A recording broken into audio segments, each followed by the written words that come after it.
brought in an igloo of cold ones to celebrate the end of another week. Jonesy, an old guy with one of those weathered hangdog faces that make people like him instantly, was lit the whole night. His wife of 42 years, Esther, at first seemed standoffish, but she turned out to be an amazing dancer. I'd hired an excellent Jamaican reggae group, and everyone got into it, even the guys you'd never expect to dance. This was after the big tech meltdown, of course, and companies everywhere were laying people off and instituting frugality policies, meaning you had to pay for the lousy coffee and no more free Cokes in the break room like that. Jonesy was slated to just stop work one Friday, spend a few hours at HR signing forms, and go home for the rest of his life. No party, no nothing. Meanwhile, the Wyatt Telecom E-staff was planning to head down to St. Bart's in their Learjets, boink their wives or girlfriends in their private villas, slather coconut oil on their love handles, and discuss company-wide frugality policies over obscene buffet breakfasts of papayas and hummingbird tongues. Jonesy and his friends didn't really question too closely who was paying for it all, but it did give me some kind of twisted secret pleasure. Until around 1:30 in the morning, when the sound of electric guitars and the screams of a couple of the younger guys, blotto out of their minds, must have attracted the curiosity of a security guard, a fairly new hire. The pay's lousy, turnover is unbelievable, who didn't know any of us and wasn't inclined to cut anyone any slack. He was a pudgy guy with a flushed sort of porky pig face, barely 30. He just gripped his walkie-talkie as if it were a Glock and said, "What the hell?" And my life, as I knew it, was over. Chapter 2. The voicemail was waiting for me when I got into work, late as usual. Even later than usual, actually. I felt queasy and my head thudded and my heart was going too fast from the giant cup of cheap coffee I'd gulped down on the subway. A wave of acid splashed over my stomach. I'd considered calling in sick, but that little voice of sanity in my head told me that after the events of last night, the wiser thing to do was to show up at work and face the music. Thing is, I fully expected to get fired. Almost looked forward to it, the way you might both dread and look forward to having an aching tooth drilled. When I came out of the elevator and walked the half-mile through the lower 40 of the cubicle farm to my workstation, I could see heads popping up, prairie dog style, to catch a glimpse of me. I was a celebrity. The word was out. Email was no doubt flying. My eyes were bloodshot, my hair was a mess. I looked like a walking Just Say No public service spot. The little LCD screen display on my IP phone said, "You have 11 voicemails." I put her on speaker and zipped through them. Just listening to the messages, frantic and sincere and wheedling, increased the pressure behind my eyeballs. I got out the Advil bottle from the bottom desk drawer and dry-swallowed 2. That made 6 Advils already this morning, which exceeded the recommended maximum. So what could happen to me? Die from an ibuprofen overdose just moments before being fired? I was a junior product line manager for routers in our enterprise division. You don't want the English translation. It's too mind-numbingly boring. I spent my days hearing phrases like dynamic bandwidth circuit emulation service and integrated access device and ATM backbones and IP security tunneling protocol, and I swear I didn't know what half the shit meant. A message from a guy in sales named Griffin calling me big guy, boasting of how he'd just sold a couple dozen of the routers I was managing by assuring the customer that they'd have a particular feature, extra multicast protocols for live video streaming, that he knew damned well it didn't have. But it sure would be nice if the feature was added to the product, like maybe in the next 2 weeks, before the product was supposed to ship. Yeah, dream on. The follow-up call 5 minutes later from Griffin's manager, just checking on the progress of the multicast protocol work we heard you're doing, as if I actually did the technical work myself. And the clipped, important voice of a man named Arnold Meacham, who identified himself as Director of Corporate Security, and asked me to please come by his office the moment I got in. I had no idea who Arnold Meacham was beyond his title. I'd never heard his name before. I didn't even know where corporate security was located. It's funny. When I heard the message, my heart didn't start racing like you might expect. It actually slowed, as if my body knew the gig was up. There was actually something zen going on, the inner serenity of realizing there's nothing you can do anyway. I almost luxuriated in the moment. For a few minutes I stared at my cubicle walls, the nubby charcoal Avora fabric that looked like the wall-to-wall in my dad's apartment. I kept the panel walls free of any evidence of human habitation. No photos of the wife and kids. Easy, since I didn't have any. No Dilbert cartoons. Nothing clever or ironic that said I was here under protest, because I was way beyond that. I had one bookshelf, holding a routing protocol reference guide and 4 thick black binders containing the feature library for the MG50K router. I would not miss this cubicle. Besides, it wasn't like I was about to get shot. I'd already been shot, I figured. Now it was just a matter of disposing of the body and swabbing up the blood. I remember once in college reading about the guillotine in French history and how one executioner, a medical doctor, tried this gruesome experiment. You get your kicks wherever you can, I guess. A few seconds after the head was lopped off, he watched the eyes and lips twitch and spasm until the eyelids closed and everything stopped. Then he called out the dead man's name, and the eyes on the decapitated head popped open and stared right at the executioner. A few seconds more and the eyes closed. Then the doctor called the man's name again and the eyes came open again, staring. Cute. So 30 seconds after being separated from the body, the head's still reacting. This was how I felt. The blade had already dropped, and they're calling my name. I picked up the phone and called Arnold Meacham's office, told his assistant that I was on my way, and asked how to get there. My throat was dry, so I stopped at the break room to get one of the formerly free, but now 50-cent sodas. The break room was all the way back in the middle of the floor near the bank of elevators, and as I walked, in a weird sort of fugue state, a couple more colleagues caught sight of me and turned away quickly, embarrassed.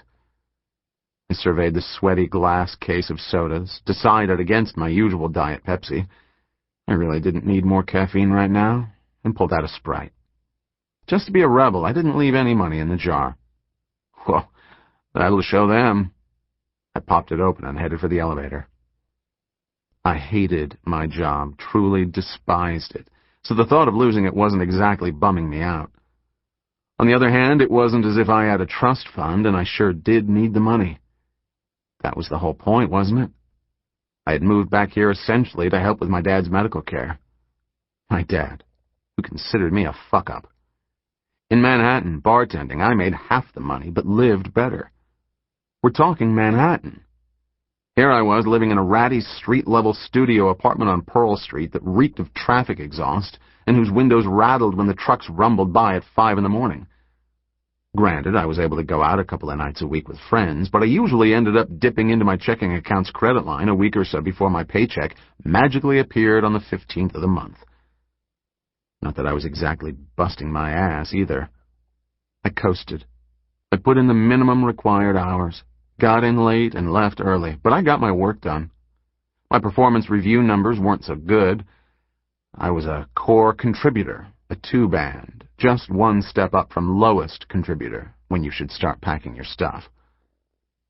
I got into the elevator, looked down at what I was wearing, black jeans and a gray polo shirt, sneakers, and wished I'd put on a tie. Chapter 3. When you work at a big corporation, you never know what to believe. There's always a lot of tough, scary macho talk. They're always telling you about killing the competition, putting a stake in their heart. They tell you to kill or be killed, eat or be eaten, to eat their lunch and eat your own dog food, and eat your young.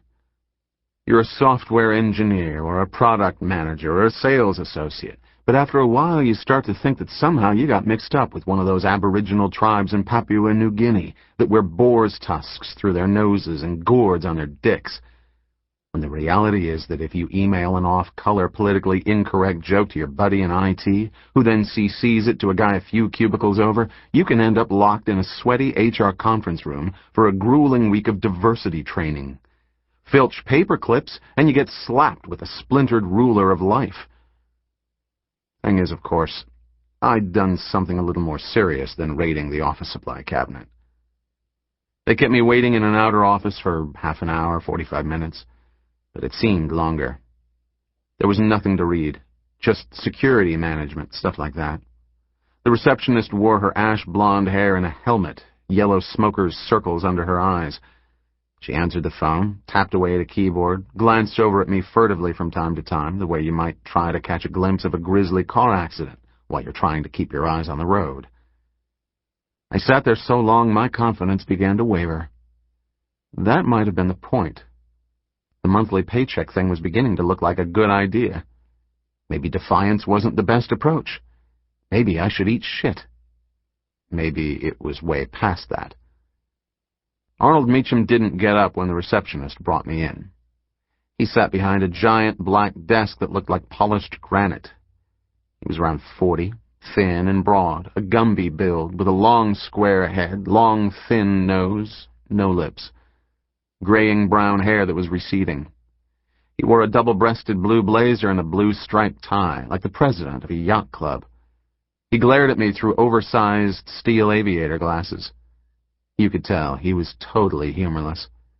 In a chair to the right of his desk sat a woman a few years older than me who seemed to be taking notes. His office was big and spare, lots of framed diplomas on the wall. At one end, a half-open door led onto a darkened conference room. "So you're Adam Cassidy," he said. He had a prissy, precise way of speaking. "Party down, dude?" He pressed his lips into a smirk. Oh, God. This was not going to go well. "What can I do for you?" I said. I tried to look perplexed, concerned. "What can you do for me? How about start with telling the truth? That's what you can do for me." He had the slightest trace of a southern accent. Generally, people like me. I'm pretty good at winning them over. The pissed-off math teacher, the enterprise customer whose order is 6 weeks overdue, you name it. But I could see at once this wasn't a Dale Carnegie moment. The odds of salvaging my odious job were dwindling by the second. "Sure," I said. "The truth about what?" He snorted with amusement. "How about last night's catered event?" I paused, considered. "You're talking about the little retirement party?" I said. I didn't know how much they knew since I'd been pretty careful about the money trail. I had to watch what I said. The woman with the notebook, a slight woman with frizzy red hair and big green eyes, was probably there as a witness. "It was a much-needed morale boost," I added. "Believe me, sir, it'll do wonders for departmental productivity." His lipless mouth curled. "Morale boost. Your fingerprints are all over the funding for that morale boost." "Funding? Oh, cut the crap, Cassidy. I'm not sure I'm understanding you, sir. Do you think I'm stupid? 6 feet of fake granite between him and me, and I could feel droplets of his spittle. I'm guessing no, sir." The trace of a smile appeared at the corner of my mouth. I couldn't help it. Pride of workmanship. Big mistake. Meacham's pasty face flushed. "You think it's funny? Hacking into proprietary company databases to obtain confidential disbursement numbers? You think it's recreation? It's clever? It doesn't count?" "No, sir. You lying sack of shit. You prick. It's no better than stealing an old lady's purse on the fucking subway." I tried to look chastened, but I could see where this conversation was going, and it seemed pointless. "You stole $78,000 from the corporate events account for a goddamn party for your buddies on the loading dock?" I swallowed hard. Shit. $78,000? I knew it was pretty high-end, but I had no idea how high-end. "This guy in on it with you?" "What do you mean?" "I think maybe you're confused about Jonesy? The old guy. The name on the cake?" "Jonesy had nothing to do with it," I shot back. Meacham leaned back, looking triumphant because he'd finally found a toehold. "If you want to fire me, go ahead, but Jonesy was totally innocent." "Fire you?" Meacham looked as if I'd said something in Serbo-Croatian. "You think I'm talking about firing you?"